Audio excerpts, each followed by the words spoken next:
Right, and it says across the screen there, you are live. Good evening, welcome along, 8 o'clock on a Tuesday night. I'm Tony James. Thank you very much indeed for tuning in. So glad you're out there today.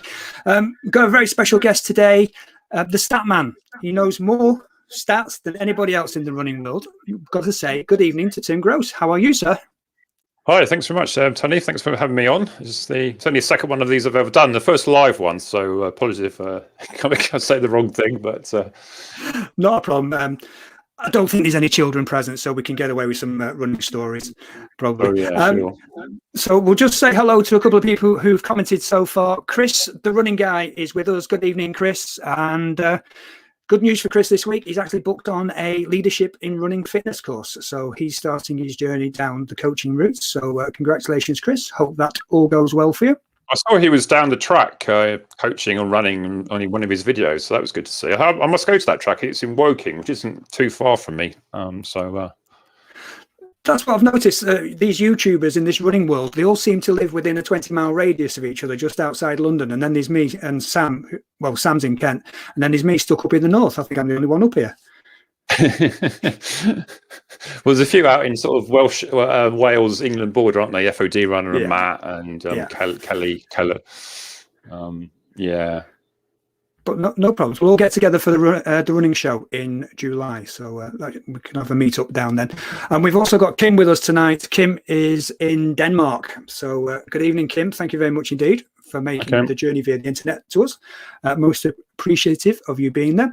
So if you have just joined us, please say hi in the chat box. And if you have any questions tonight for myself or Tim, and I'm presuming all the questions will be for Tim, like how tall are you? Because I think he must be one of the tallest runners in our community. How tall are you, Tim? Because me and Chris were discussing this the other day. Well, in new money, I think I'm 195, but my wife's cousins called me the tallest person in the world.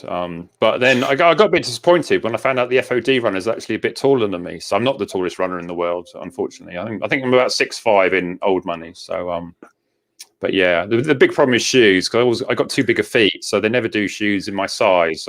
So I'm always ranting about it. So my latest video was a rant about that as well. So apologies. I don't know. I don't know if we've broken a record here, but we actually got 2 minutes 25 seconds into a live stream before somebody mentioned shoes. So I think that must be a new record of the quickest mention of shoes on a live stream. So just mentioning that, you put your video out earlier today. It was about the Asics. It's not Meta Racer, is it? It's the Meta. Oh yeah, my box here actually. They're in the box. To go back. Because well, it's their new sort of carbon plated racing shoe that can you see that one? Where's my video? That one. But the problem is they only go to a 12, and these 12s are like small 12s, so they are I could barely get them on, to be honest. I mean, I didn't even bother trying to run in them. They were so uncomfortable. Yeah, I just tried them on, made a few comments. I'm gonna have to go and send them back, and they are 225 quid. So it's not the sort of thing that you can just sort of have hanging around just for rainy days. No, that type of price, you want to be using them, don't you? Yeah. So what was that video at the start of your video? Was it an ASICS promotional video saying they're not actually going to put many of these out? Yeah, because I think the big talking point with that shoe is that they're designed for what they call a stride runner, don't they? So they're saying that they've got another shoe, I think it's the Metaspeed Edge, coming out sort of shortly, which is more for cadence runners. So they're saying that they've allegedly in their research that they found that some runners run as they get faster, they increase their stride proportionally more than their cadence. So allegedly they've designed this shoe, the one I just showed you. It's only got a 5 mil stack, but it's got but I think the cadence one has got more of a stack, more like a traditional 8 or 10 or something like that. So I wasn't quite sure how that came about. But you know, I think there's the cynical me said that's just a bit of a marketing ploy to get them to talk about the shoes, because you know, I think, well, if they're really keen about having 2 shoes out for 2 types of runner, why would they release one and then not the other one? Because all the shoe tubers will go and buy, and you know, all the shoe geeks will go and buy both and say, oh yeah, this one's all right, but I'll go and buy that one as well. And then before you know it, you spent best part of 500 quid on 2 pairs of shoes. So Yeah. I know how it can go because my wife's complained at me already about £1,000 worth of shoes that I've got in the spare room. So if I go spending more, I'd only get shouted at. So we've got a few more people who have joined us tonight, Tim. They've heard of your presence. So Andy Hall is with us. Good evening to Andy. Gary Sailors is with us. Good evening to you. Mark Gray. There's quite a few people from comments on our respective YouTube channels. So fantastic. Good to see. Mark Gray's with us. You probably saw him on the video in Blackpool last week. Right, yeah, he was your running partner. Yeah, that's the one. Ben is here to probably give abuse to Chris, the running guy. That's what he normally Ben's does. another sort of fairly local guy, so I hope to meet up with him. I think he's Guildford way, isn't he? So yeah. As I say, most of us are going to be at the running show in Farnborough, so I think some YouTube meetup might have to be sorted out at some point for that. So I'll leave that one with people to think about. Michael Sanderson, YouTuber, is with us. Good evening to you, Michael. Hello. We've got a few more coming through in the comments. What else we got? Dave Sargent, one of my running buddies. He's a machine. He never stops. He's up to about 80, 90 miles a week at the moment. He just never stops running. Wow. Gary Saylor says his running data supports that he's a cadence runner. I think he must be one of your friends. It's all about. Yeah, data. I think I'm more of a cadence runner looking at it. I mean, it's a bit black and white. I don't think anybody's really a black and white. You're one or the other, are you? I mean, I think that's a bit odd as well because I mean, what happens if you're sort of in the middle? What would you do? They're going to buy both shoes and try them out. So. Yeah, I mean, also they haven't really explained which of their elites they're holding back for this other shoe. They all seem to be wearing the one they get given. So again, it's a bit until I think the other one comes out and people can do some comparative studies. I think it is a bit of a, it's a bit of a marketing ploy. But yeah, I'm happy to be proved wrong. But unless they make a shoe in my size, I'm not going to be able to test them out, unfortunately. Right, Chris Hammond is with us as well. Good evening. Ben has confirmed that his data suggests he's a walker, not a runner. He does all right on his videos. Gary Sailors follows both of us, so thank you very much indeed for that, Gary. We really do appreciate it. Yeah, I appreciate it. I recognise Gary from quite a lot of comments on my videos, so thanks for that. Mm-hmm. And Ben said it'd be great to go for a run, Tim. Give me a shout. There you go. Yeah, or a walk. Some of those hills like round your way, like you have to walk up them. They're so steep. So. Do you know what? All I can see now is that scene from the Marvel film Captain America. You know when Sam's running around and Captain America keeps coming past him, saying "on your left." I can see that happening. Ben would be Sam, and you would be Captain America. Keep going around past him. I can see that happening.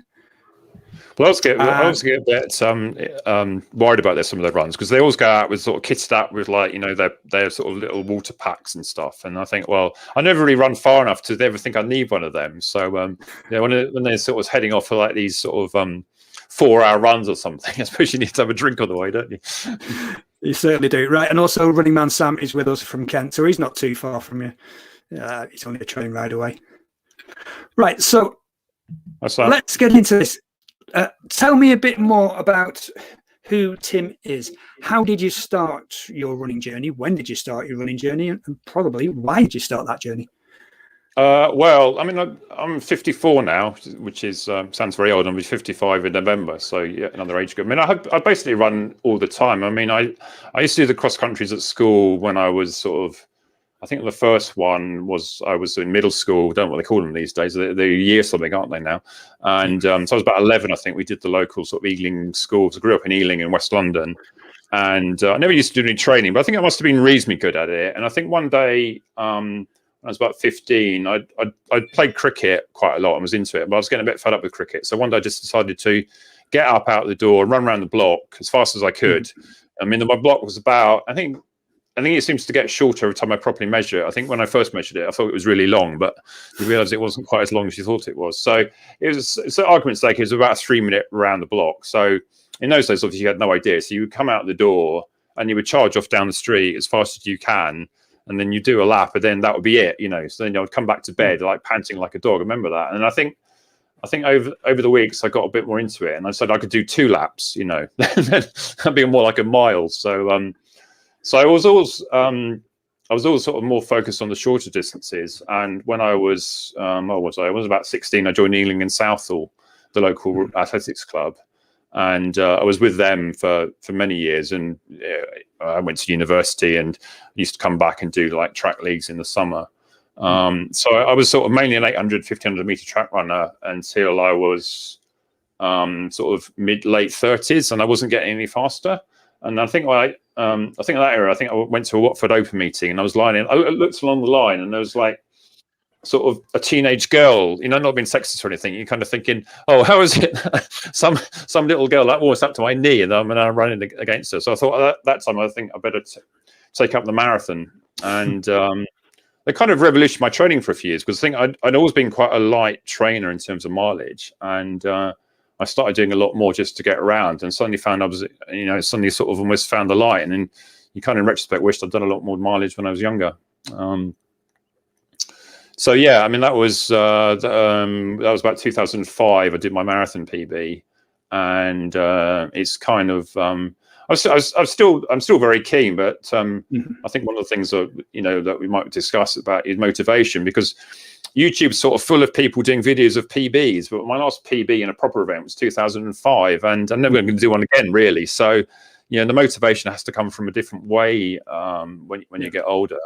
Especially someone like me. It's not like I've only just started running. Some people in my age, if they've been running 5 years, they're still going to do PBs because I haven't had the history. But for instance, my 5K PB is 15:26, and these days I'm lucky to get somewhere just under 18. So I would have lapped myself twice on the track, compared to the old days. And so that's my running side. And the stats side, I'd always been interested in maths. The maths was always my thing at school and stuff. I did A levels in maths, and I did a degree in maths and a PhD as well. So sort of doing the stats was kind of a natural sort of sort of a fun thing, because it's not really like proper stats. You're just collecting names and times and then trying to work out how to order them. So I think originally I started on paper and realized that you get sore hand typing these things out. So I quickly found a computer and tried to knock up a program to sort them out. And then as I got more and more data, it evolved from Excel to Access, and then into a proper SQL server. And around about the year 2000, I was doing stats for the BMC, British Miners Club, putting out the sort of 800 and 1500 times. And we had an entry system where it's still in place actually, where people enter and then it would like look up their time. So I don't know if you were ever in an era when you used to go to open meetings and people would like enter, say they're trying to break 2 minutes in the 800, everyone would enter 1:59 because they wanted to get in the race that was paced at that time, but nobody had actually done the time. So nowadays with the internet and stuff, everyone's can't really hide as to what they've done. So it kind of all stemmed out of that. So we formed a little company called Athletics Data to working with Athletics Weekly and the BMC. And in those days, we used to sort of take the results in Athletics Weekly, and I used to sort of process them into sort of ranking lists. And around about that time, UK Athletics were starting the Power of 10 concept. And then for the first few years, somebody else was doing it. And then we took over, I think, 2009. So it's not my main job. It's not kind of my hobby job, but I do all the development for it and just generally help out with any awkward people writing in. But we've got a couple of people that work on it full time as their main job. So it's quite nice to think that you actually, give some people a job, as it were. I don't know if you heard it, but most people's jaws dropped when you said stats is fun. I think that might have. Well, it's like the difference between like doing like like your maths homework type stats, when you've got to like do it, and then stuff that you just do because you're interested in it. So like like in the day job, I do sort of Microsoft SharePoint stuff, and it's kind of similar, but it's not being funny. It's basically to earn some money to buy running shoes and stuff. Whereas the athletic stuff, it's kind of similar, but it's like more. Because I think part of the reason I started doing it because I wanted to see if I could actually get in my own ranking lists. So, the time was my best time for 800 was about 1:55. So I was never quite good enough to get in the national 100, but I wasn't far off. So I wanted to sort of extend the list more from like the top 100 down to say like a top 500 to see where I was. And so that was quite a motivation in a way to sort of see if I could get in my own lists. And I think eventually with the marathon, I did actually get in the top 100 one year in the UK. I think the standards moved on a bit now, but yeah. So I think then we started doing like literally everybody. So then we could sort of do the Run Britain stuff where we have the national ladder and the handicaps and make it much more inclusive, because the stats when I first started was quite elitist. It was only the people that were really quite good athletes were. Because it was all about reporting, because Athletes Weekly would only ever report people who were good, because there's only so much you can put in a magazine.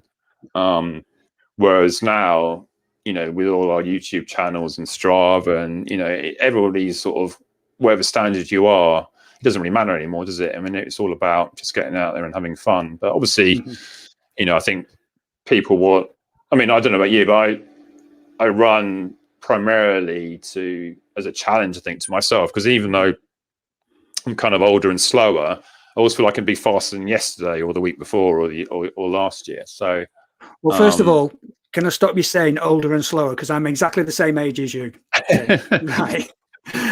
And I want to get faster. So stop saying older and slower. So just going back to the Power of 10, it's part of your English Athletics membership. When you pay for your affiliation and you get your membership number, you get that link through to the Power of 10. Can you just explain for us what it actually is? Because I know a lot of people might not have gone down there and seen the information you can get. So can you just quickly explain what the Power of 10 is? Well, there's actually two. There's Power of 10 and Run Britain Rankings, which are essentially the same thing shown in different formats. So at its heart, Power of 10 is really just a database of all the results that happen for UK runners, both in the UK and worldwide. And then we show the results in ranking lists. So if you want to look at who are the fastest 5,000 meter runners in the men and the women, all the age groups, you can sort of see those views, and you can see views of the actual results. And then we sort of put on them what people's PBs are. So it's a bit like, when you do a race, you get the standard results, but we sort of then match the names in the results to athletes in our database, so then we can then link through to their profiles. So your profile page shows your all the results that we've got for you, and a summary of your PBs and a picture of you if you've uploaded one and that sort of stuff. So yeah, it is a bit of a I'm quite guilty myself. I got a race on Thursday, and you go and look up who's in it, and you're going to look at what times they've done to see who your likely rivals are going to be. And some of the people I know, and some of the people I sort of vaguely heard of, and think, oh, he's done about, oh yeah, I might beat him, I might not beat him. So yeah, it's quite good for snooping, I think. So yeah, your stats passion comes out there where you go having a look at who you're going to be running against. Yeah, brilliant. Yeah. I'm just nipping back to the comments because Running Man Sam's made a comment about what you were saying earlier. It's true about PBs, but you're still incredibly quick. I use accountability as a big part of my motivation. Instagram and YouTube helps massively for that. I'm pretty similar to Sam in that regard. I started my YouTube channel as an accountability partner because I'd run London, run Berlin, and I want to go for the 6 majors. So the hard one is to get into Boston, obviously, and the qualifying time for a 54-year-old is 3 hours 20. So I'm working towards that, and I started the YouTube as my accountability partner, who I'm reporting to. It's evolved since then, and it's moved on since then, but that's essentially why I use it. So who's your accountability partner? Who do you go to? I think I've always been quite shy, I think, maybe the stats angle. So I think, if you'd have asked me, say, 20 years ago, would I have even stood in front of a camera and had my picture taken? I was even quite nervous about that. So I think, in a way, it's kind of tried to be out of my comfort zone. So I think to stand in front of a camera and talk about stuff and then make a video out of it and put it up, and then, you're putting yourself out there, and you do get some comments, don't you, which can be quite hurtful because people say stuff and they perhaps mean it as a joke, but then they might sort of take some sort of, because I'm quite tall, so I always get comments when I'm out running, oh, that's that. I mean, I had one today, like there was these lads just walking along and let the lanky guy pass, and you kind of think, well, it still sometimes upsets me, because, I mean, you wouldn't say, I wouldn't say that back to somebody else who was running. I would just sort of, oh yeah, someone running, that's good, and I wonder who they are and what the times are. But yeah, so I think it was mainly as a bit of a challenge, and I think it's. I think I sort of like to have little like the Power of 10, although it has been my hobby for a lot of time. A lot of it now is quite because we do get paid by the UK Athletics to do it, so it is like a second job to a certain extent. So with YouTube, you feel like you can just do whatever you like, and if you want to put out a video about your training and no one watches it, well, you've enjoyed doing the running and you've enjoyed doing the YouTube, and you put out ones on Nike shoes, and all of a sudden you get a load of hits. And you think, well, I mean, if you're just interested in hits, you'd only ever cover Nike shoes, and that would be it. So, but I think it's the same with you. Your videos, I've seen that you do your training videos, and I think I quite enjoy them because it's a bit more real, isn't it? There's these like real runners going out. Not mentioning names, I see some shoe tubers, and you think, oh, do they actually go running? And they review about 3 shoes a week. And they talk about all the runs they've done with them. And you think, well, you doing the maths, there's no way that person can actually have done all those runs that they're talking about, And so, and the shoes pristine as well, isn't it? Yeah, that's right. I mean, sometimes I do put a flash wipe on my shoes, because they really are filthy. But other times you kind of think, well, at least it shows you've been out in them. And although this pair, I went out in them through a field, and it's still got the stain there, so create the wrong colorway to go on a muddy run. But the colorways coming out of these companies these days don't go for a British winter, do they? They don't. No. So okay, we're there. We'll mention shoes. So, what's your go-to shoe? I know you are a shoe tuber to a degree, and you do get a lot of shoes. But what is your prime shoe? If you just get up, sit at the end of the bed, think right, and you reach for that pair of shoes, which one is it? Well, although I don't really like the new version, I think the Next Percent is that's the Next Percent 2 in the funny blue color. That is my sort of go-to shoe when I want to run fast or doing a road race. So I think I was thinking that today actually. Went out in those. That's the Brooks Launch. This green one. It's just sort of a bog standard everyday trainer. And I think the problem these days is you go out in these for like your tempo runs or your sessions, and it feels so much easier. So when you go back to just doing like, I did today about 7 miles, and it felt like quite hard work because you kind of think, well, it shouldn't be about the shoe, should it? But some days you just feel tired. But I think when I put those Next Percents on, it just always feels a bit like I don't feel like it feels easy. It just feels like you're ready to sort of run a bit faster than some other days. But I mean, I tend to try and vary all the shoes. I mean, I got this trail shoe from Adidas, which is quite nice. I mean, there are some trails round my way, and now that it's not quite as muddy as they are. I mean, again, this is a completely ridiculous colorway, isn't it, for a trail shoe? Sort of bright yellow, and as soon as you put your foot through a puddle, there's like no waterproofing here at all. But it's kind of nice and light, and it's got quite a sort of semi-aggressive pattern. So I just like trying different shoes. I mean, the Turbo 2 and the Endorphin Speed, those 2 shoes are kind of like good ones to sort of take out on days when you don't want to go slow, you don't want to go too fast, but if you just feel like you want to pick up the pace, you can. So they're sort of like ones that aren't too heavy, they're not too light. They've got a bit of cushioning, and if you want to do, I mean, I'm a bit into Strava. I'm a bit of a Strava. I'm not quite as bad as I was, but I mean, there would be times that I literally would go out and I would always try to attempt a course record every day. And so recently I thought, well, I better stop doing that. And I got in contact with a coach to see if he would give me some coaching. Mm-hmm. And I haven't really done so many of those Strava attempts. But even then, if I got a session day, I'd always try and, if I work out, if I do that 10-minute block around that segment and I do it at that pace, I might have a chance of beating it. So I think we go back to motivation. That's been another motivation for me because as all those sort of segments, you can obviously you haven't been doing them, and there's so many of them that you can do your best time since you did it last time, or you try and beat somebody else. And most people obviously aren't going flat out, so not doing races. So if I get, say, like a couple of course records or PBs, then they're not proper PBs, but they kind of feel like, oh yeah, that's that's better than I've done before, whatever age. So I think that's another motivation that I've used in recent years. So are you looking forward to getting back to in-person races? Well, I got one on Thursday. I got a track race at Harrow, 3,000 meters. So I'm a bit, because I've had coming in with a track background. I think last summer I did a few track races and when we could last summer. So this is sort of a continuation of them. So I'm actually in a Masters wave. I think in the very first race, and Claire Elms, I think, is one of the. I think I was looking at all the people, and Claire Elms is about our age. I think she might be a year older, but I looked at her time, and it was the identical time, 10:32, that what I did in the 3,000 last year. So I know her a bit, and there's a guy called Terry Booth from Guildford that Ben may have heard of. He's a very good runner. He's also an M50.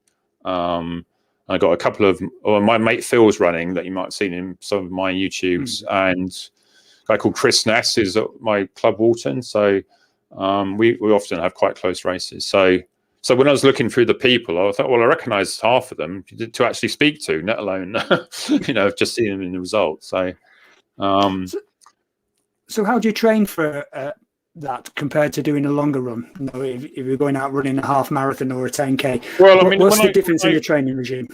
Well, I mean, to be honest, not a lot. I mean, when I approached the coach, I said, I wanted to sort of focus on 5K because I've got a place in the London Marathon. I'm not quite sure. It might sound a bit sort of arrogant, but I kind of feel like a bit depressing with the marathon because my last marathon was still okay, but it's still my worst time ever. So, even if I beat sub 3, like it's still going to be my worst time ever. So it's again about motivation, about, well, what can I do that actually motivates me? And marathon is such a lot of training to actually do it properly that I thought, well, even though I'm not going to do a 5KB, I find those, I think I'm on more naturally at that sort of distance. So the training is actually quite similar. I mean, I've been doing about 50 miles a week since Christmas, or having a long run on a Sunday, as most runners do, which anything from like 90 minutes to a bit over 2 hours. So let's say about a half marathon or that sort of distance. Mainly a time on feet run on the long runs. And then I've been doing 2 sessions a week. They've been tended to be, one has tended to be more like a sort of a marathon tempo run, and the other one would be more like formal intervals. So obviously as the tracks have been closed, I've been sort of using like loops around local side streets to them. So there's a loop around near I do, which like literally, I think if I run it hard, it's about a notional 3-minute loop. So if you're doing like your classic 6 by 3 minutes for a 5K session, you can just do 6 laps of that. And and then the rest of the week is just sort of running easy as I feel. So, I mean, if you compare that to what you do with a marathon, then you'd probably run a bit longer on a Sunday. You would probably do less of the VO2 max type stuff.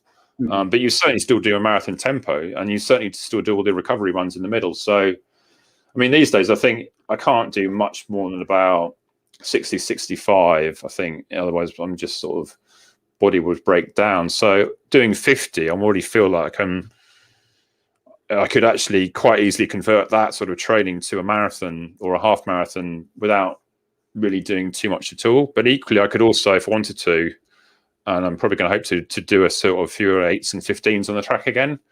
Because I think, any distance from 800 meters upwards, I've always considered like an endurance. So I mean, my speed was always okay, but I was never like a sprinter. So I was always one of these people that trained for middle distance as a distance runner, rather than these people you see now. You see quite a lot of international athletes who are like 4.8 runners. They sort of train like a sprinter, and they can get round an 800. But if you ask them to do a mile or whatever, they can barely run it. It's quite interesting. I think there's a guy called Donovan Brazier in the States who's done like 142 or something for 800, but I think he's done an okay 15. But I read somewhere that his longest run ever was like 8 miles, and it's incredible to think that somebody could be running, like 251s back to back, who's never even done a 10-mile run. This is funny. I said to the wife the other day, I'm just going out for a quick run. So she said, "What's that going to be? 8-9 miles then?" And she was quite right. So for an endurance runner, a quick run is totally different, isn't it, to a sprinter? Yeah, and I think also, I mean, I'm gonna look back to my younger days. I did a lot less mileage, but it's so much more the sessions, if you do like, I mean, I think my hardest ever session was 6x200 with a flat out with a walk back, but you just get so much lactic acid, you get so dizzy. You're not actually running for very long, but it's just so stressful on the body. I mean, I think when I turn to the marathon, it's a kind of different type of hard, because you can go out for a long Sunday run for say 3 hours, but at no point during that 3 hours are you actually like really, really working. It's like, you know, you can, once you sort of get a bit of fitness and, you know, you're not going on some ridiculously hard sort of hilly course, you can get into a rhythm. And if you're going out with somebody, you can have a chat, can't you? And it's a different type of running. So, I mean, I have found over the years that whatever you do, you have to have some sort of specificity to what you want to do. So, you know, when I went down the track on Saturday to do my session, and you know, the coach said, "Dog, do 3 200s in spikes just to get a feel for them." And you know, it's quite a shock, because you haven't sort of. It felt like I was sort of, wasn't quite a sprint, but it felt like it was pretty much like that. And even doing them, then your legs get sore afterwards because you're just not used to it running spikes. But if you don't ever do that sort of training, you're never going to be able to just sort of come out and run it. It's a bit like, you know, the marathon when I was younger. I don't think I could ever run a marathon when I was younger, because I never used to run more than about 20 or 30 miles a week. And I think, you know, when I saw that guy doing his 10-mile run, I think that was probably me, actually. I remember I got lost once on holiday, ran about 15 miles. And I think that was the first I've ever been, but I only did that far as I got lost. Fair enough. Right, cool. So we can just catch up on some comments, because Ben's been pretty active in the comments. Excuse me. His accountability partner is Grandad Chris, the running guy. So, yeah. What else has he said? Tall is cool. So, well done. Thank you. And I agree with Ben on this comment. That Adidas trail shoe, it is a mighty fine looking shoe.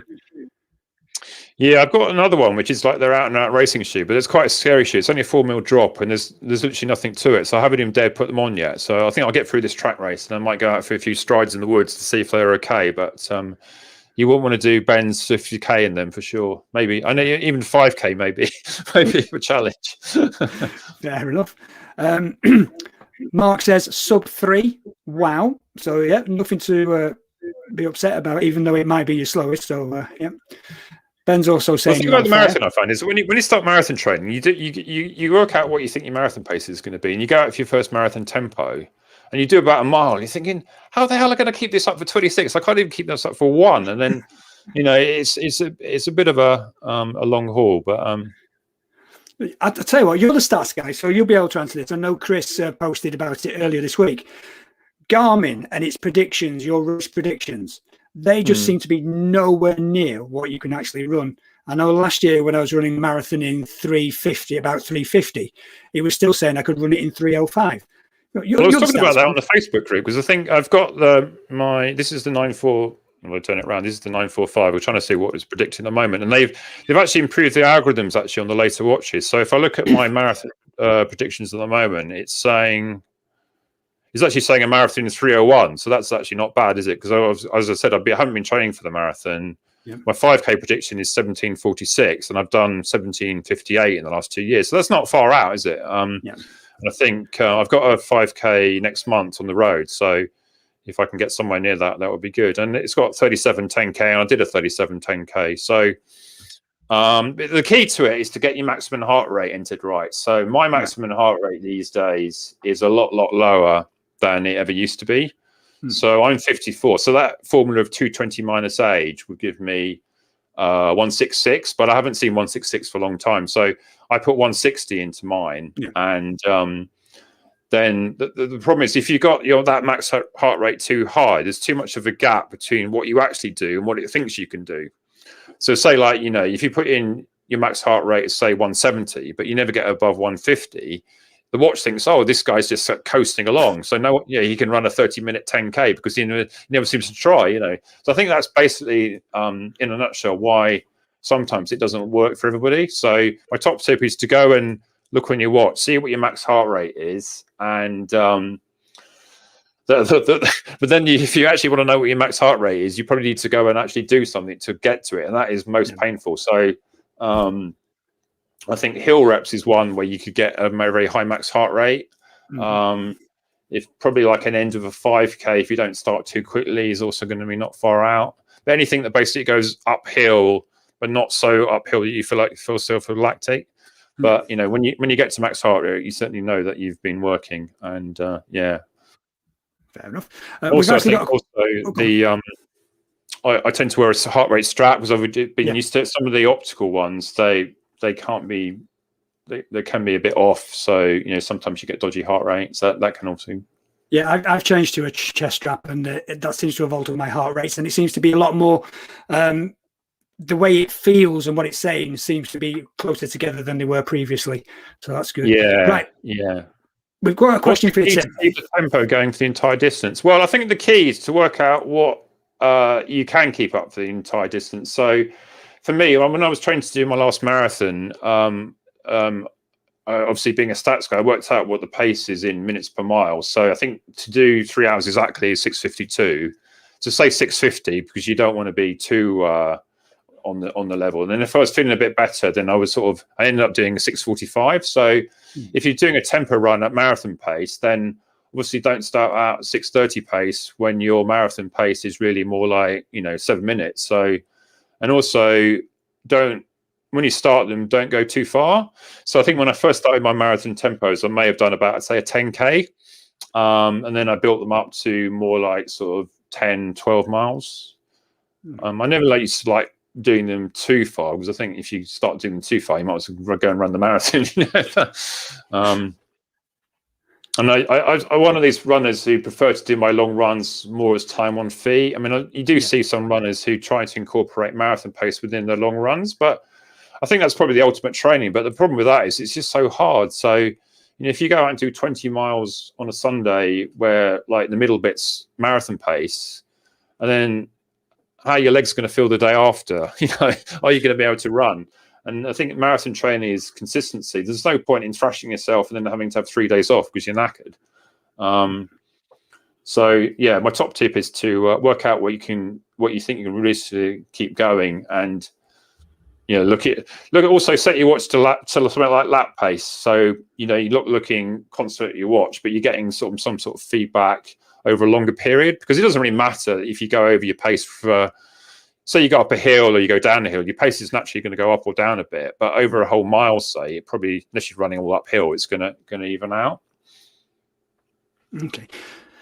So what is your favorite race distance? Is it the track work or is it the longer duration? Well, I think historically my best distance and probably my favorite is 1500, but I think these days I'm probably, because I think it's a bit quick for me these days. I think I'd still like to do a 15, but I think bits start falling off. I mean, I had that calf tear when I did the 15 last autumn. I don't know if you saw. So I was a bit nervous putting on spikes. It's the first time I put on spikes since I did my calving. So I think these days, I kind of enjoy the process of the marathon, but I don't think I'm as good at it relatively when I look at the stats and see what my best distances are. So my best distances are 8 and 15, and then as I get longer, I get worse, if that makes any sense. So I really have to work out the longer distances, but I did find that I did enjoy the process of the marathon. But I think probably 5 and 10K these days would probably be my, if I was pushed. I mean, I was thinking actually, do I actually even like racing anymore? Because I was thinking that it's kind of a funny thing, because you train all the winter through lockdown, and then when I got this race coming up, thinking, you put pressure on yourself, don't you? I don't know about yourself, but when I go to a race, I'm always thinking that, what am I hoping to do? And in training, if you have a bad run, it doesn't really matter because you just go out the next day. In a race, you kind of feel like it's that one hit, isn't it? On the show, aren't you? And so, but then usually when I do it, and then however good or bad it is, well, apart from when I tore my calf, I'm always pleased that I've done it. And then, so I think that's a slight difference these days, because I think as I've got older, I can't race as often, and the races that you do, like the marathon, are much more a process. Whereas in the old days, you literally be able to look a bit like park run. You'd almost be racing every week on the track, and if you had one bad race, well, it doesn't matter because you had another one in 7 days' time, or some days even the next day. Whereas in the marathon, if you muck it up, you may not have another one for 6 months a year. Well, at the moment, if you can even find a race. So. Well, that was kind of a different challenge, I think. trying to get yourself ready for a particular day. So I don't know if you saw it in the news today. Let's just move on to the COVID situation and the possibility of races. I was going to say Brendan Fraser, but he's an actor. Brendan Foster was commenting about the Great North Run, that they might have trouble putting it on this year because there's problems with getting insurance for it.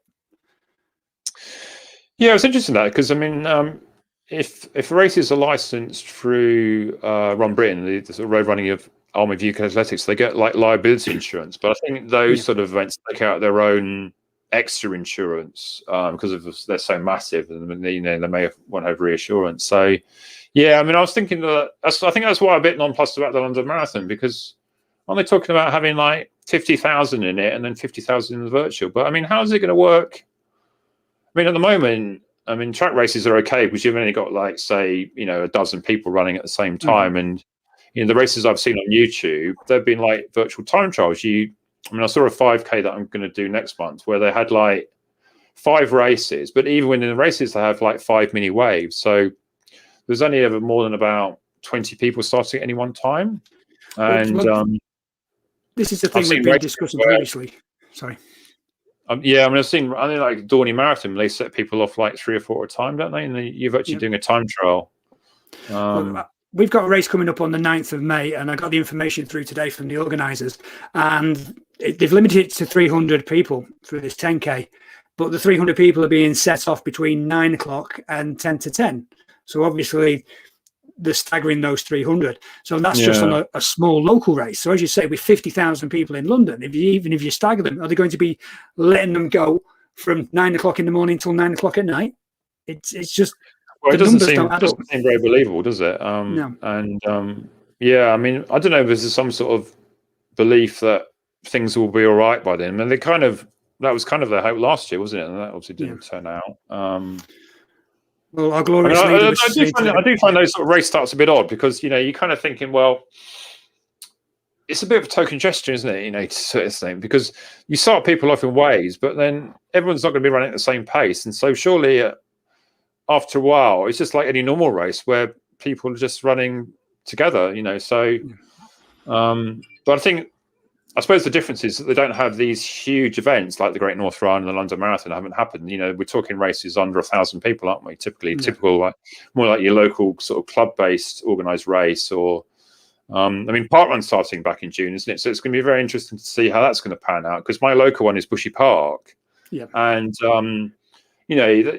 Christmas Day they had like 2,500 people, and it was just like there's nowhere to park in the car park, and they had like all these complicated funnel systems, and you feel like you was in a proper sort of mass race, even though it was a parkrun. And obviously in those days, everyone just lines up and everyone stands around at the end. And I've heard like some of the parkrun podcasts that they've been very keen to not change their format too much. I think that's why they haven't been able to come back until they are, isn't it? So so yeah, how's that going to work? Who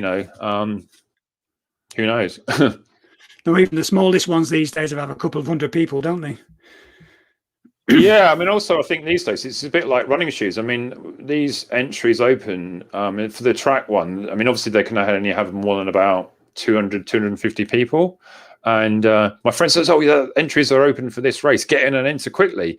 And it's a bit like you hear about a new shoe and you get on there and you try and grab one. Sometimes they sell out before you can. And yeah, so I think a lot of runners probably haven't raced at all because maybe they're not quite so desperate to do. And what I have noticed is that the runners who have been running amazingly well. I mean, there's been, I think at Dorney, like there was an amazing amount of PBs, and I've seen some 5Ks and some 10Ks where people are just running amazingly. But you wonder, like, are they the people that are just motivated because they've been training really well through lockdown and desperate to race? Whereas there's a lot of people that perhaps haven't been, had a few more issues and haven't had the motivation to get out, and they're not quite so keen to race yet. So I think that's all remains to be seen, isn't it?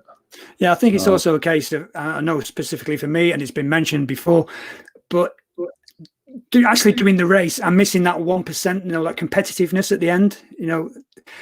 I can go out, I can run a fast run at home, but I'm missing that competitive element. And I know it's going to change slightly. We're only being let out in waves. It's going to take away a bit of that as well.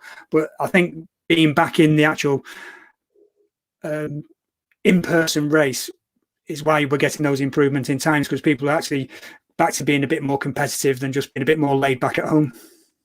Yeah, I think when I look back to my best races, they're often the races where I didn't even look at my watch at all, because I was just racing the guy in front of me, or trying to avoid the guy behind me coming past me. And you're right, especially at the end. I mean, especially in, say, a 1500, you can improve your time dramatically by having a good last lap, and or you can go the other way if you die. But it's the same in a 10K, isn't it? I mean, if I've done 5Ks and park runs where I've done a really good last mile, and when you look at your time, I was so pleasantly surprised. But if you go off too quick and and everyone's coming past you at the end, then usually your time isn't quite so good, is it? And yeah.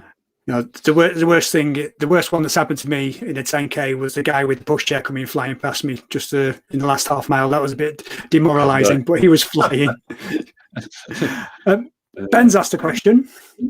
Have you ever fancied doing an ultra? Well, I mean, I was quite curious, because when I was 50, I thought, well, what should I do? So as you do, I decided that I would try and run 50K, and I've never actually. Well, I think I've done a few 30 milers, which isn't quite 50K, is it? So I thought there was some sort of poignancy in trying to do 50K on my 50th. So I don't know if you've heard of Steve Way, who he actually works with us on Power of 10 and Run Britain. So I went down to the New Forest and did it. I like running on our railways, so I started on one side of the New Forest and basically ran across it. So I got him to meet me for some of it, and we always joke because he's like the big ultra runner, the 100K British record holder, and he could only manage 20 miles that day, and I did my 50K. So I could say that day I lasted him. But yeah, I mean, I think at the time, I think going from, say, a marathon to a 50K, and I obviously wasn't racing the 50K. It's not too much of a jump, is it? But I guess if I ever wanted to do a PB officially, then a 50K race would probably be the easiest, inverted commas, way of doing it, because I've never done one, So yeah, it's on the radar for me. Not this year, but we'll get to doing ultras at some point, because that's something you said in your email to me.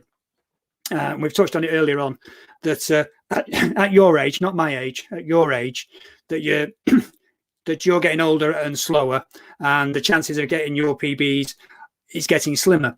Whereas, as we mentioned, I am at the same age as you, but I started my running journey when I was 51, so I've still got the opportunity to get to my PBs by working forward. And you did a very interesting video on that, didn't you? Yeah, last year, I mean, I was actually running quite well, I thought, for me, and I was doing times that I was my best for 4 years. So if I'd have started running 3 years ago, then I would also be doing PBs. But obviously, I've had a bit of a life of history of doing them a bit faster. And yeah, I did do a video on how long you can expect to improve, and I think there's 7 years was one often quoted. So I tried to look at the data to see if I could identify whether there's any truth in it. And it did actually seem to be some truth in it, that at whatever age you start, be it, a bit more into your 50s, or you literally start when you're a teenager, then you've only got so many years of improvement. I mean, obviously some people will continue improving, and it very much depends on what sort of training you're doing. So quite often I see these days people that say they may run a marathon for a laugh, should we say, inverted commas, when they were younger, and then they come back to it later and then they take it much more seriously. So obviously they're going to improve over what they did when they weren't training properly. But I think the problem is that when you've been training as well as you can, you reach the sort of plateau, don't you? Don't know if you sort of ever you feel that you've ever got to that. So I mean, even my track days, I think I'd be like, say, 1 or 2 races a season where there was a combination of the weather, how you felt, the competition, whether you just felt up for it, where you could really go for a time. And often you did a time, as I mentioned earlier, on the days when you least expected it, because it just happened to have a good race and you just got stuck in, and you weren't so worried about the time, you're just actually racing it. But I think we all get to that plateau. We all have the plateau regularly. We get to a certain spot, and then it just it just flatlines for a while, and then you've got to look at what you're doing. Do you have to change your training? Do you have to change your attitude? Do you have to change your diet? Do something, and then it just starts rolling again. So I think we all go through that. I think it's natural. I always like looking on Strava about people who, different styles of runners. I mean, there's a few guys I don't really know personally, but there's a few. One guy around my way, I don't think he's that young, but every time he goes out, he runs like flat out. But he would only be like for 2 or 3 miles. So, I don't think I've ever seen him running slower than a 6-minute mile pace. But then you think he runs for like one day, and then he has like 3 days off. You think, well, is he knackered or is he injured? But you think, well, the problem with that is that there's no progression, because I think these sort of people are running like flat out all the time. But how can you ever build the sort of the aerobic system that you need to run a marathon? Because if you look at how elites train, if you ever watch the videos about Kipchoge, he's not running at his 2-hour pace every day. Far from it. And a lot of the time they're just going out running steady miles. I mean, obviously we would struggle to keep up, but for them, say they're racing at, say, 4:30 a mile, they may be doing 7-minute mile pace, which is equivalent for us going out and running a 10-minute mile, isn't it? And you also think, well, do we as like more sort of amateur runners always run too fast? I mean, I think Chris, running guy, often talks about this, and I think he's slowed down some of his training.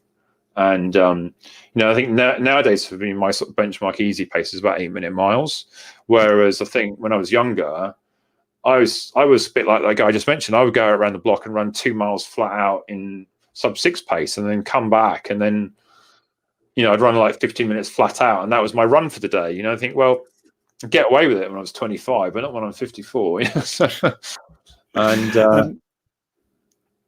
I was going to say, a guy on a plane on the way out to the Berlin Marathon, when he actually took the time to explain to me about running slower means you can run faster. That plane journey, it just actually clicked with me, and that's when I changed my training, and it seems to pay dividends for me. It's not about not doing any fast work. It's quite a slow process, and you need to keep at it, and you need to be. It's a mindset shift.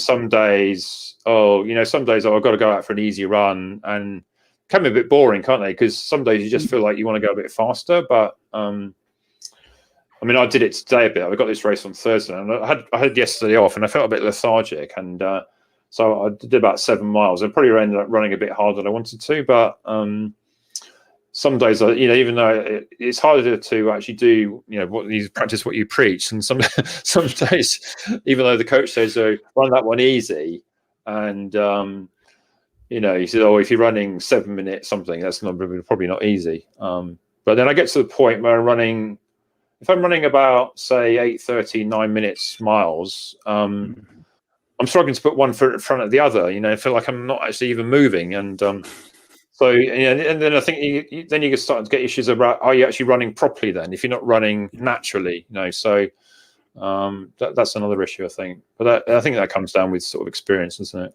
Yeah. As I say, to me, it was a mindset shift. Once I got my mind round what the concept was, it was easier to do. So a lot of people can't understand. Yeah. I'll catch you out, because in your video, a lot of your training last week, there was one bit where you were doing like 7:10 pace, and you seem to be like hammering it, and then you said you thought you better slow down. So yeah, that's Mark's fault. He's just got he's got no lower gears. He just goes for it. Okay, is he still on there? Yeah, call him out. He's still on it, and we'll use this as an opportunity to catch up on some of the comments. So he can't wait for races to start. Mark has actually done a 50k. Not through the woods. It was along the promenade in Blackpool, but no, they all count. So well done to Mark on doing that. Ben has commented that he can't wait for you to do your video on running an ultra. So that'll be good. Do it. We will want the video. I'm contemplating. I'm 55 in November. Then do I go for the 55k? I think. Well, I've said that. Why don't you do 55k over a week? I think she's thinking I'm getting a bit old and can't manage it. So don't be asking this lot. Don't be asking this lot if you think you should be running a 55k, because every comment on there is going to be yes, and they'll want to see the video. So let's catch up. That's quite a few miles. It's about 35 miles, isn't it? That seems an awful long way. That seems like a long way on the bike, let alone running. So, Gary says he's 57, hoping for PBs in 5:10 and a half this year. When did you start running, Gary? Because that's that would be amazing if you could do PBs at 57. Are you one of these people that only started running a few years ago as well? Only started running 2 years ago. Oh wow, yeah, okay, yeah, definitely. I think if you've only been running 2 years ago, it doesn't really matter that you're. I think obviously if you're like 90, then you may be a bit off the scale, but I think certainly you've got a lot more years of improvement yet. So yeah.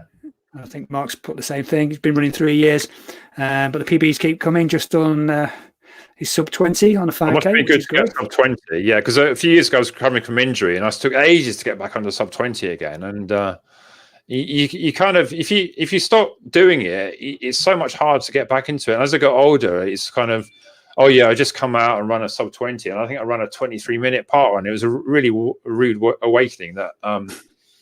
If you don't do the training, you're going to get found out. So yeah. But then again, park run's not a race, so you shouldn't be upset that you got a 23 minutes.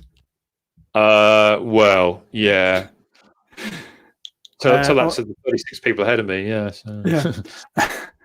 Yeah. Ben's telling you to do that 55k. And Kim is training for a duathlon in June to support Children's Cancer Foundation in Denmark. It's a virtual race.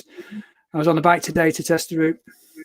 I will use on the day. So I dabbled in duathlon. I also did a bit of cycling time trials. So real life cycling. I also do a bit on Zwift as well. But back in the day, I was in the World Age Group team. So I thought, because I was quite good at time trialing, and I was quite good at running, obviously. So I thought the two would be together. But I think the problem at the time is I was more like an 800-meter runner, and the races were like for 2 hours. So it was a bit of a rude awakening in terms of like the endurance background. But yeah, I enjoyed that. But the biking is such a pain though, because like with running, all you've got to worry about is yourself, isn't it? And when you've got your running shoes. With your bike, you've got to think like, what do I do if I get a puncture and all that sort of stuff? It's a real there's just so many more things can go wrong, and getting ready to go anywhere if you've got to take your bike, it's just like, it takes forever, and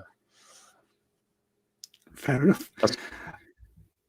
Right. What comment from Ben?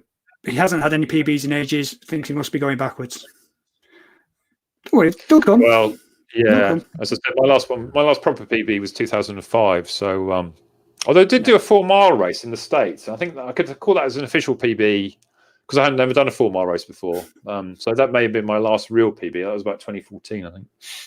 I think the way to look at it is not the PB for the actual race distance, but a PB for that course. So if you're running that race for the first time, it's got to be a personal best for the course. So that's the way to look at it.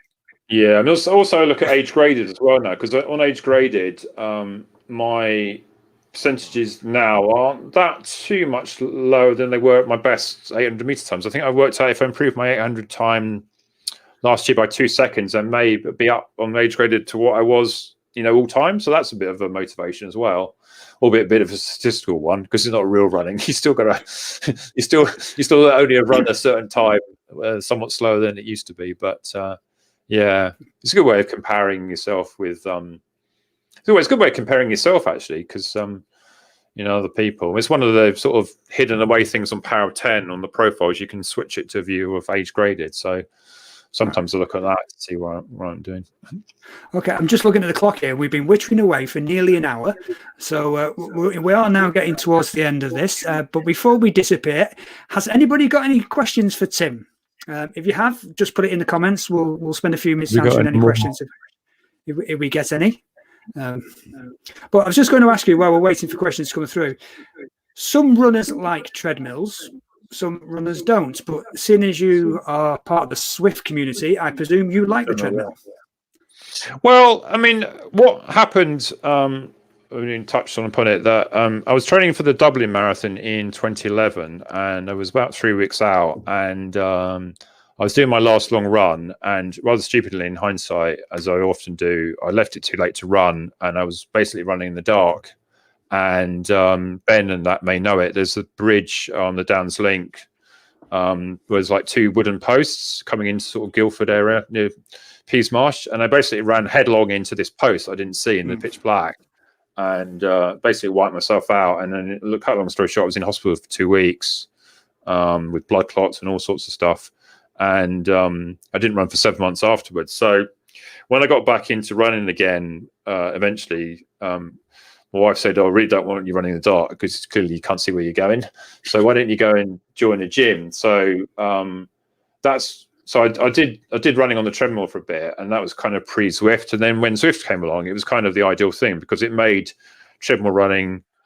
I wouldn't say treadmill running is the best thing ever, but it made it less, made it a lot more interesting. And so we used to do group runs on, well, we still do group runs on Zwift. And, in the winter when it's snowing outside and in lockdown and you can only literally go out, once a day, it's kind of a great option to have if you haven't done a run. Like if I go, it's dark now. So if I haven't done my run today, I'm more likely to go and just do a half an hour on the treadmill than I would be to try and fight my way around the streets. And we do lots of interval sessions on it and even races. But then it's sort of like when lockdown started again, it was kind of the reverse. I always wanted to get out again, so it's always a great option to have. And but if you've got a treadmill or get access to one and you haven't tried Zwift, highly recommend it because it does make it a lot more interesting.